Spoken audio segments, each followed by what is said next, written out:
Hello दोस्तों, दुनिया का सबसे बड़ा देश रसिया और उनके बगल में ही है उनका पड़ोसी देश यूक्रेन। आज से कुछ दिनों पहले यूक्रेन के सरकारी वेबसाइट पर एक बड़ा साइबर अटैक हुआ था जिसने यूक्रेन को पूरा हिला डाला था। यूक्रेन का मानना था कि ये साइबर अटैक रसिया ने किया था और कई दिनों के तनाव और आशंकाओं के बाद आखिरकार रसिया और यूक्रेन के बीच युद्ध हो ही गया। रसिया पूरी तैयारी के साथ मैदान में उतरने का ऐलान कर दिया है, तो यूक्रेन भी पीछे हटने वालों में से नहीं था, उसने भी जवाबी हमले शुरू कर दिए हैं। तो दोस्तों, आप लोग सोच रहे होंगे कि ये दोनों पड़ोसी देश आपस में क्यों लड़ रहे हैं, तो आज इन दोनों के बीच जंग क्यों छिड़ गई है। तो दोस्तों, मैं आपको बता दूं कि एक जमाने में ये दोनों देश एक ही देश में हुआ करते थे, तो आज एक दूसरे के दुश्मन क्यों बने। क्या आपको पता है रसिया और यूक्रेन क्यों लड़ रहे हैं और इसके पीछे का कारण क्या है? क्या आपको पता है यूक्रेन पर रसिया क्यों कब्जा करना चाहता है? अगर नहीं जानते तो चलो जानते हैं इस वीडियो में।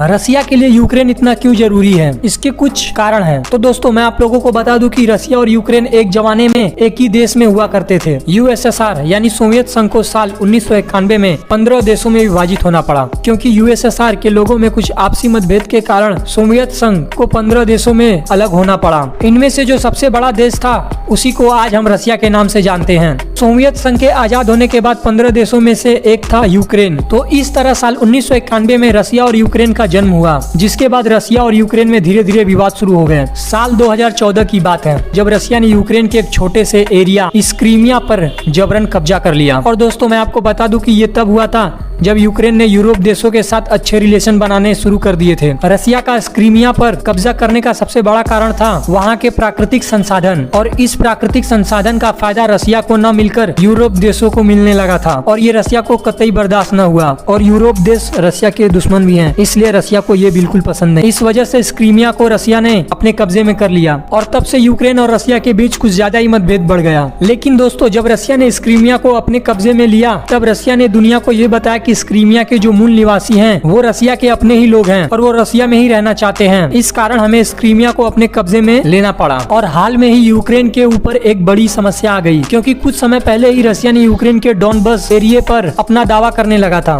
आपको अब तक तो पता चल ही गया होगा कि यूक्रेन और रसिया यूएसएसआर से आजाद होकर बने हुए हैं, इसीलिए एक तरह से देखा जाए तो यूक्रेन और रसिया में ज्यादा डिफरेंस भी नहीं है। रसिया की संस्कृति ने अभी भी यूक्रेन के लोगों को अपने से जोड़ रखा है और मौजूदा समय में भी रसिया द्वारा यूक्रेन के लोगों को यूक्रेन के खिलाफ भड़काया जा रहा है, जिससे कि वे रसिया में शामिल होने की मांग करने लगे। और जो यूक्रेन में रसियन लोग हैं जिनकी संस्कृति रसियन है और वो लोग रसिया में शामिल होना चाहते हैं, ये बोलकर यूक्रेन पर रसिया कब्जा करना चाहता है। रसिया के लिए यूक्रेन इसलिए भी इम्पोर्टेंट है कि यूक्रेन की कैपिटल कीव को रूसियानों की माँ कहा जाता है, क्योंकि ये पुराने रशियन साम्राज्य का एक प्राचीन शहर है जो कि अब यूक्रेन में है। रसिया के लिए यूक्रेन ठीक वैसे ही जरूरी है जैसे कब्जे से पहले तिब्बत चीन के लिए जरूरी हुआ करता था। इस विवाद का सबसे बड़ा कारण जो है वो है यूक्रेन का नाटो में शामिल होने का इच्छा जाहिर करना। और अमेरिका भी चाहता है कि यूक्रेन नाटो मतलब नॉर्थ अटलांटिक ट्रीटी ऑर्गेनाइजेशन का सदस्य बने, लेकिन रसिया ऐसा बिल्कुल नहीं चाहता कि यूक्रेन नाटो का सदस्य बने। रसिया अमेरिका से सिर्फ आश्वासन ही नहीं बल्कि एक लीगल गारंटी चाहता है कि यूक्रेन कभी नाटो का सदस्य न बने।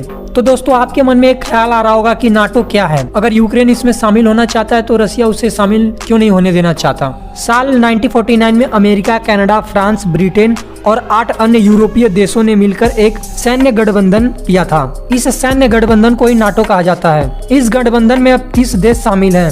एक संगठन के तौर पर नाटो एक सामूहिक सुरक्षा गठबंधन के रूप में काम करता है। अगर संगठन के किसी भी मेंबर देश पर यानी नाटो सदस्य के किसी भी देश पर बाहरी हमला होता है या बाहरी हमले की बात होती है या फिर किसी प्रकार का अटैक होता है तो नाटो के सदस्य देश मिलकर उस देश का सामना करेंगे। यूक्रेन ऐसा शुरू से मानता आया है कि वो अपने दम पर कभी भी रूस का मुकाबला नहीं कर पाएगा, क्योंकि ना तो यूक्रेन के पास रूस जैसी सेना है ना ही रूस जैसी आधुनिक हथियार है। क्रीमिया पर रूस का कब्जा होने के बाद यूक्रेन इसलिए वह रूस से डरा हुआ है, इसलिए यूक्रेन नेटो जैसी संस्था के साथ शामिल होना चाहता है जिससे वह रसिया का मुकाबला कर सके। तो दोस्तों, मैं आप लोगों को बता दूं कि भले ही यूक्रेन नाटो संगठन का सदस्य ना हो, लेकिन नाटो से यूक्रेन का बहुत ही अच्छा रिश्ता रहा है। रूस के पड़ोसी देश एस्टोनिया हो या लातविया हो, ये भी पहले एक समय यूएसएसआर के हिस्से थे, लेकिन 1991 में ये भी अलग होकर एक अलग देश बन गए और अब ये एस्टोनिया और लातविया नाटो के सदस्य बन गए हैं। तो रूस को अब इस बात की चिंता है कि अगर यूक्रेन भी नाटो का सदस्य बन जाता है तो तो रूस नाटो से घिर जाएगा, यानी दुश्मनों ताकत से रूस घिर जाएगा, जिससे अमेरिका जैसे देश रूस पर भारी पड़ सकते हैं। रूस की सुरक्षा में इससे खतरा हो सकता है और रूस इसे अच्छी तरह से जानता है। अगर यूक्रेन नाटो का सदस्य बन जाता है तो भविष्य में रसिया उस पर हमला करता है तो